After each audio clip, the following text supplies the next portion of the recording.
Got it. Right. Tip 2, Adam. What are we going for? Oh, blast. Here we go. To lower workload and build a better team ethic, make culture explicit. Make culture explicit. Okay, tell me more about this. So culture is amorphous and difficult to define, but it's about kind of, I guess, a shared set of values and an understanding about the way that you work together. And there are what happens a lot is the most common thing that happens is that teams don't have a culture. You have teams of people who like work together, but there's no like the culture is like people have banter together, but there's no culture of like really supporting each other or really being alert to other people's needs, or going specifically out your way to lower other people's workload, stuff like that. That's the most common thing that happens. But there's other things that can happen where you do have that kind of shared understanding, but then someone new, for example, joins the team, and it's not like, and sometimes things happen in schools where you're like, oh, this is working well, and you don't see all of the work that's gone in to make that happen to start with. I'm not doing a very good job of defining this, so I'll give you some examples. Yeah, one example is around accountability. Yeah, so people miss deadlines or people make a mistake or whatever. So we have this thing at my school called the accountability line. There's this thing called the accountability ladder, which is basically a ladder of ways to respond to something going wrong. And at the bottom is stuff like, it's not my fault, or it's someone else's fault, or I didn't know about it. Or there's one lovely phrase, which is wait and hope. So it's, you've missed a deadline or whatever, you just wait and hope that nobody notices. And all of those things are considered being below the accountability line. Right. Being above the accountability line is saying, I'm sorry, that shouldn't have happened. This is what I'm going to do to sort it next time. And our department doubled in size this year. And a bunch of times earlier on in the year, I said to people, look, I'm going to be above the accountability line here. I'm sorry this happened, blah, blah, blah. And people were just like, this to me? And I didn't realize, but like I'd never adequately explained what the accountability line was. So I got the ladder, we looked at the picture together in the department meeting. I explained what it was. I explained why it's important. I explained that humans make mistakes and that's fine, but ignoring your mistake is a conscious and deliberate thing, and it's crucial that we apologize and we do that properly. And I modelled that. I apologize regularly for stuff I've not done. This week, literally, on Friday, I do a morning duty on a Friday. For the first time this year, I missed it. I clean forgot about it, and nobody noticed. Nobody knew. I went to the deputy head yesterday, and I said, Tom, I missed my duty on Friday. I don't want to wait and hope. I just want to tell you that I missed the duty. Fortunately, nothing happened. There were that I know of, no fights or anything. But yeah, and I've set a reminder in my Outlook for every Friday so it doesn't happen again. Yeah, and I would happily say that I said that to anyone. Like, missing a duty is a safeguarding issue. It's not a small thing. Yeah, it's a big concern, right? But I could have just ignored it and waited and hoped, and nobody ever would have confronted me about it. But it was a mistake. I owned it, and I would happily tell anyone that I made that mistake. In the interest of being above the accountability line. But like, if you don't have that conversation, you don't make it clear, people will miss deadlines and you won't know about it. Yeah. Whereas as a department, individuals here and there do miss a deadline, but I always know about it. I'm always told. It's normally flagged in advance. And again, nobody's in trouble. Yeah. It's just a case of, okay, how has this happened and what do we do next? There are other things as well. So all of our communications are via Teams. We don't email in our department. Everything is via Teams. If someone puts a message in the wrong channel, yeah. So if there's a message that needs to go to Year 8 teachers and they put it in the general channel, yeah, that's not how Teams should be used. And it's annoying for others because if they see a message in the general channel, they assume they need to read it, and then they read it and it doesn't actually apply to them. So if someone puts a message in the wrong channel, I will comment there and then. I won't do it behind, quietly, have a quiet word. I will comment there and then. I say, this should be reserved for the Year 8 channel. Please delete it and put it there. And again, and people will do that, because it's important that everybody sees that this culture It doesn't arrive by accident. It's done on purpose. yeah. We have, we have whenever we have departmental action, we make this thing called a Trello card for it. It's just it's like an action, and it says exactly what they need to do, and underneath there's space to comment. And there are some things where we'll ask for a comment. So, for example, if we're doing teaching and learning, we might put a video of a teacher, and I'll say, please put your comment with your feedback in the area underneath. A lot of actions don't need a comment. And recently, a teacher put a comment under the action about what they'd done or whatever, and I wrote back and I said, thank you, that's really interesting. Just so that you know, you didn't need to write a comment for this one. Now, I could have just ignored it because people would say, oh, well, you're embarrassing that person or whatever. But think about everybody else. If one person writes a comment, then the next person writes a comment, then the next person writes a comment, then the next person writes a comment. Before we know it, we've wasted 6 people's time with something they didn't need to do. So that stuff, like, you just need to get it out. You need to be explicit and you need to explain why, right? So what I just said to you about that comment, I then took to the department meeting and I said, that's why I said it, because it's about thinking about everyone. And like, obviously, that comment was brilliant. Yeah, it was really, really interesting. In a sense, I'm glad they wrote it because I got to read what they were saying. But at the same time, I didn't want anybody else to think that they had to do that. Yes. Which is why I asked, which is why I said that explicitly.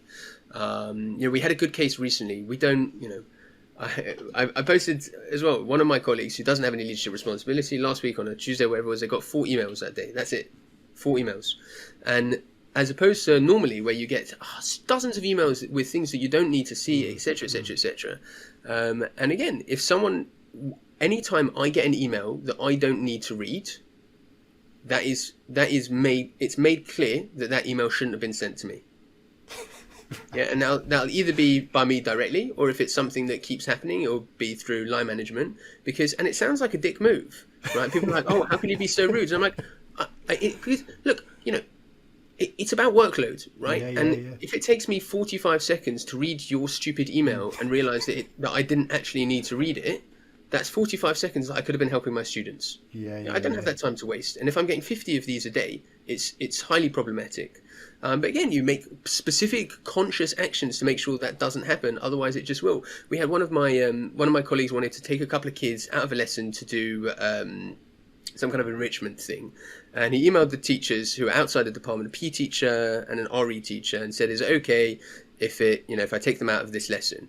And he'd copied me in, and I immediately messaged him, and I said, it's not okay. We need to do it in a science lesson, and it was a time thing. So they were supposed to do it at a certain time. I said we can't be taking students out of other people's lessons, and I was very clear about the reason for that. I wasn't rude. I wasn't, I was blunt, but I wasn't rude. I said in many schools there is people are taking kids out of lessons the whole time for this trip, for that trip, for the other trip, for this P thing, for that whatever. Yeah, and before you know it, and then you've got kids turning up who you thought weren't turning up, and people are like, oh well, why didn't you read the email that you got sent 4 weeks ago with the name of 17 kids who've all moved class since then? It's absolute chaos and pandemonium. It's not acceptable. It's annoying. It's frustrating, and it ruins the flow and the kind of natural harmony of what needs to happen in a good, efficient, and professional school. So I said all of this to him. I said, look, the reason why you don't have students coming out of your lessons, which is annoying to you, is because we don't do stuff like that. Yeah?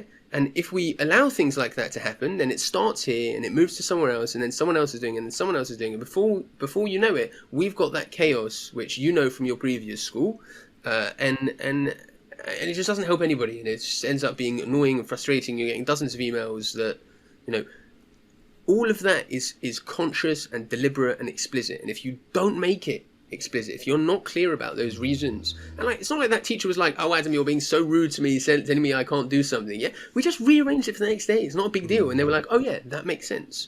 When you explain to people that the most important things that you do in a school, in terms of deadlines and making sure things work, are the things that affect other people as well. Yeah, so setting cover, making sure your cover is proper. People are like, oh, don't worry, it'll be done. Like, no. Yeah, this affects somebody else. It needs to be moved to the top of your list immediately. Yeah, and again, you're explicit about stuff like that, and you're really clear, and then you show accountability if you fail to meet that mark. It just makes the team better. It makes everybody more efficient. It means nobody has this nonsense workloads and things that they have to do that don't make any sense, that don't apply to them. It's just better all around. And sometimes, yeah, you do have to be blunt with people and a bit un-British, but like, And again, what you would hope is that someone would say to you, you build a culture where someone would say, Adam, I think the way you said that to me wasn't polite. And I say, I'm sorry. Okay, I apologize. I know that sometimes I'm in a bit of a rush. I know sometimes I can speak bluntly and too curt. I'm sorry. Please let me explain my reason again. Is that okay? Completely different conversation. Yeah, and it's just, the culture, the environment, the ethic, the way that everybody pitches in, much better. I like it. So the message I'm getting here, regardless of whether people agree or not with the kind of policies that embody this culture, the key to getting this culture is make it really explicit, be really consistent about it. And would it be the case, do you think, because obviously you get these kind of whole school cultures, but can you influence it at a departmental level, do you think, regardless of what's going on whole school? Yeah, like I said, our department only uses Teams, right? There's no other department in the school that only uses Teams, right? Yeah. Our department uses Trello as an organization lab. Nobody else uses Trello. Yeah, we have specific ways of working that other departments don't have. Folder curation. Yeah, so this relates to the same thing. We have in our folders, you go in, it says Key Stage 3, Year 7, you've got 6 folders, one for each unit that we teach. You open the folder, there is one file there, that's it. And that's the booklet for that unit.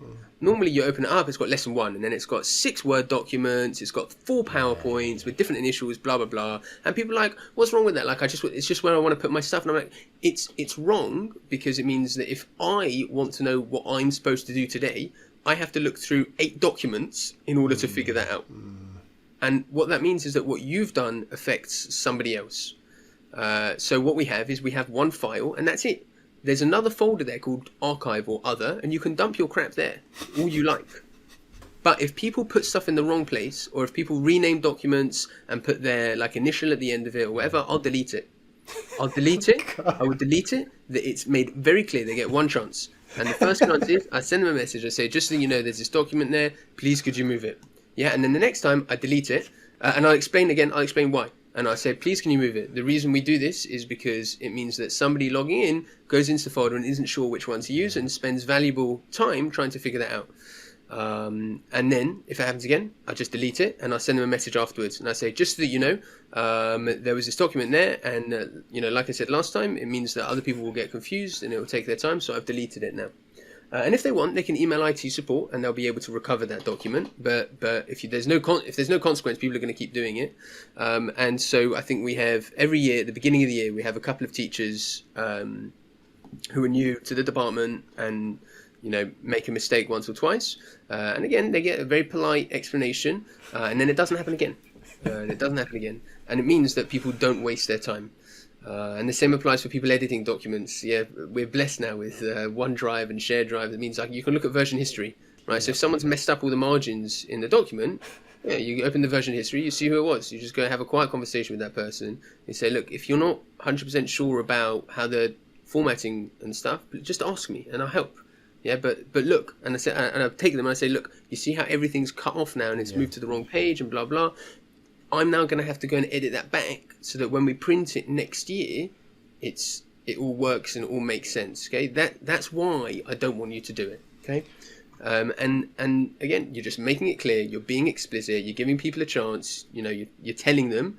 And then people don't make that mistake again. It's dead interesting, this, Anne, because there's a real danger is that you can listen to this and think, oh God, he's being petty about this. It's such small things. And when you think about reducing workload, you immediately think of the big things, right? You think of your marking policy and all that. Yeah.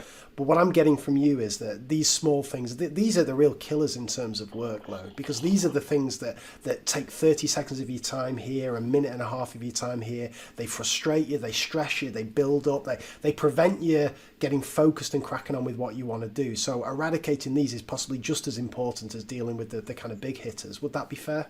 Oh, 100%. If you're a frontline teacher and you've got 6 lessons in a day, and you've got a kid coming back in break for help with this, and you've got kids coming in lunch for detention, and then after school you've got to call a couple of parents, and then you've got to do some marking of an assessment that you did today or whatever.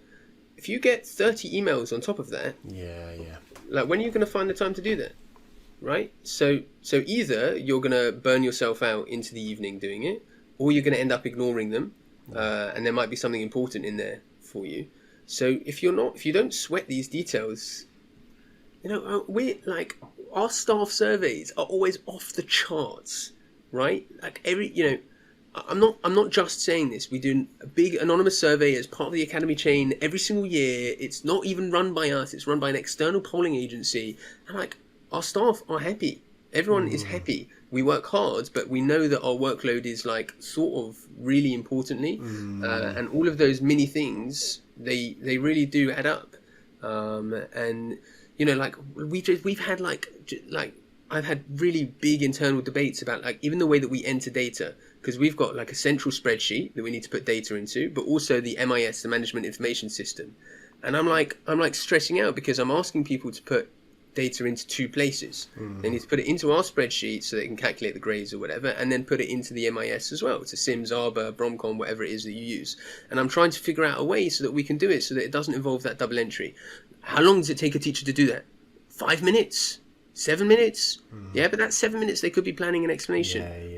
Or you know, that's 7 minutes they could be going home earlier to see their family. So why would I take that away from them if I can protect it? Makes sense.